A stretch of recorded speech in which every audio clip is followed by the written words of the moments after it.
Hey everyone, and welcome back to episode 2 of Anhrak's mod reviews. In this mod we have a very big mod to discuss, and we've also implemented a small mod, which is the recipe book. Recipe book is fairly simple. It displays all active recipes currently in the game, inclusive recipes from mods.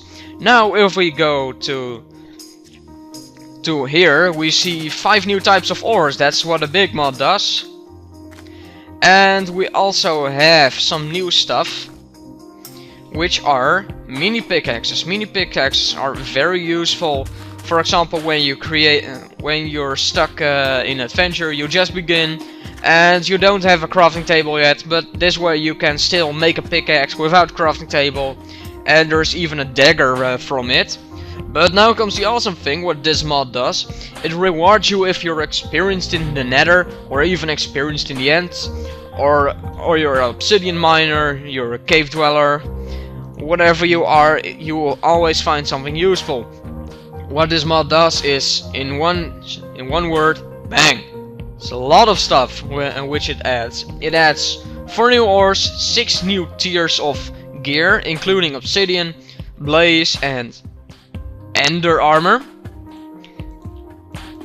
and those four new ores will get a pickaxe for this. We'll get a blaze pickaxe, who cares? And we have our blaze pickaxe, and we're in survival. Okay, so if we mine each ore, here you see the fossil gives bones. It's a fairly easy method to get your hands on bones or bone meal, easier than killing skeletons without risking your life. And we have the regular emeralds. You know what it's used for. It's used for currency, but now you can even use it for making armor or tools. Now we have ruby and sapphire. Those can be found more likely in caves, but they can practically found anywhere, no specific biomes. And we have corundum. Those can only be found in deep caves, and they're just a bit weaker than diamonds, but it's enough to rely on. Even ruby and sapphire, they're fairly stronger than iron, and yeah, it's good enough to rely on. So if we go back to game mode 1, we're back in creative, and you see even obsidian armor and obsidian tools. Those can be created by putting obsidian blocks into a furnace. Let's see, obsidian, and we'll put it in a furnace. I believe I have some coal. Yes, I have. Okay, there we go, and it's melting. What this melting does is it gives obsidian ingots, and with obsidian ingots you can make obsidian sticks, and using obsidian sticks you can make tools, and with the regular bars you can even make armor, just as you recognize from working with iron. Now what this mod also does is it creates some clouds very high, at around 180 height, and you just have to be lucky to find one. I cannot find one yet, but it has to be here. It can be found at 180, and I don't see any. Oh, there is one. There's one. What this cloud will do, if you mine it, you will get some heart-shaped items. Well, the chance is very low. And if you use such a heart-shaped atmospheric aerosol, it will heal you. But you can also make an holy stick from it, and a holy stick can even heal you more. But if you use 2 holy sticks and the atmospheric aerosol, you will create a holy staff. Now what the holy staff does is it will let you jump really high, but please be warned, it does not protect you from falling damage. So if you use it in normal mode and you do not use it properly, you're pretty much screwed. So it will be a suicide weapon, but if you master it, then you can really make it useful by not dying from falling damage in deep caves, for example. Now, the most amazing thing that I've seen is just the ender armor. How can the ender armor be created? It's not just normal armor. First you need some leather. We'll ditch this all. Okay. You need some leather and we need ender pearls, and let's just make 2 stacks and 2 eyes of ender for a full set. And we'll just because we're a bit lazy, we'll just get some skins of ender. But first we'll make some skins of ender using the regular method, and that's by using ender pearls. What you have to do is put leather in the middle and then surround it with ender pearls and you get skin of ender.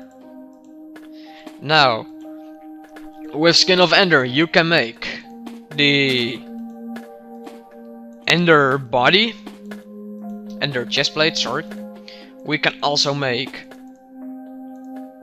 let's do this for a second, okay. We can make ender leggings and ender boots, and which is this one is a bit harder. For this you need to have some blaze rods as well for eyes of ender. And there we go, we have our ender cap. Now if we put this on, we will look beast.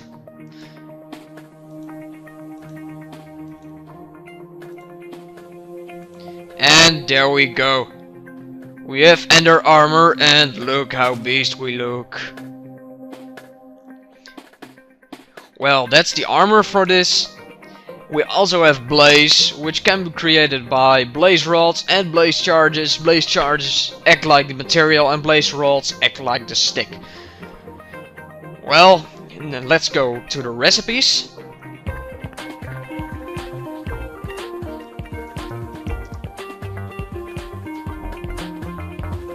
The recipe book mod is actually really a recommendation to have. It's always useful if you're testing mods, but also used if you forgot a recipe and you don't want to look on the internet. Okay, there we go, we have the recipe book, and if we check it, we see all regular recipes. You see holy stick with an atmospheric aerosol will create a holy staff. 2 atmospheric aerosol will create a holy stick, and there we have it, blaze charges, fire charges, and blaze rods which create blaze tools. And we have obsidian, ender, sapphire, corundum, ruby, more obsidian, emeralds. We have the tools, and that's practically it. Download link is in the description. Player friendliness, I really rate this 10 out of 10 diamonds, because it provides you with stronger tiers if you're experienced in Minecraft, or even a bit weaker tiers with the mini pickaxe and the dagger, which can be created with cobblestone and a wooden stick. So it also helps you if you've just begun your adventure on Minecraft and you're now already facing mobs. And about a utility, I grant this mod 9 diamonds. It really is useful. It creates much new tiers for you to use, to rely on. And yeah, it puts some challenge on the game, because blaze and obsidian isn't just to get, it's really hard to get it legally. So that's it for this mod, and I'll see you in the next episode. Don't forget to subscribe, leave a like, and write a comment, and I'll see you in the next video. Bye.